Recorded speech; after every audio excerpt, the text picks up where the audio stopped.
ఇక్కడ మీకు సింబల్ కనిపిస్తుంది చూసిరా, ఇక్కడ ఈ సింబల్ అర్థమైంది అంటే ఇది ఆయిల్ లైట్ అని అంటారు. ఇంజన్లో ఆయిల్ అనేది లేకపోతే ఈ సింబల్ అనేది వచ్చి ఉండిపోతుంది. వెహికల్ స్టార్ట్ అయిన తర్వాత ఈ ల్యాంప్ అనేది వస్తున్నది అంటే ఇంజన్లో ఆయిల్ లేదని అర్థం. సో ఈ సింబల్ గురించి నేను ఎందుకు చెప్తున్నా అంటే, ఒక వెహికల్ నిన్న BS6 Tata AC gold vehicle, అది ఇంజన్ ఫుల్ ఇంజన్ అయితే చేసిన వెహికల్ వెళ్ళిపోయింది. సో నాకు ఒకటి మాట గుర్తుకొస్తుంది. ఊర్లో పెద్దవాళ్ళు అంటుండే, ఎద్దున్నోనికి బుద్ధి ఉండదు, బుద్ధున్నోనికి ఎద్దు ఉండదు అని చెప్పేసి.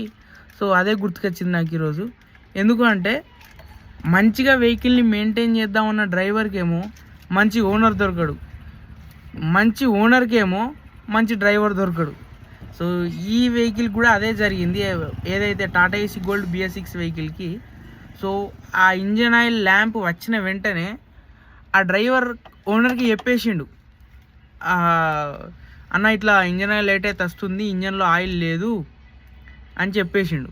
సో అలా చెప్పినప్పుడు ఓనర్ ఏం చేయాలి, ఆయిల్ తీసుకొచ్చి ఆయిల్ చేంజ్ చేయకపోయినా 1 లీటరో 1.5 లీటరో పోస్తే అయిపోతుండే. ఆయన పోయలేదు, నెగ్లెక్ట్ చేసిండు.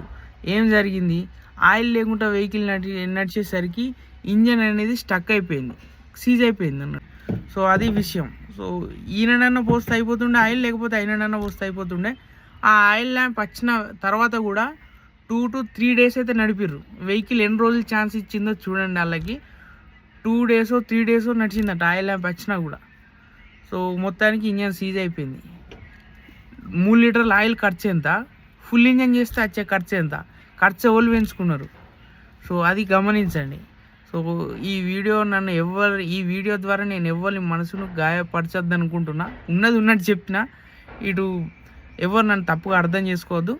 సో ఈ ఆయిల్ ల్యాంప్ వచ్చినప్పుడు మాత్రం, ఆయిల్ లైట్ వచ్చినప్పుడు మాత్రం ఖచ్చితంగా ఇంజన్లో ఆయిల్ ఉందో లేదో చెకప్ చేసుకోండి. ఖర్చు అసలు పెంచుకోకండి. అది నేను చెప్పాలనుకున్నా చెప్పిన.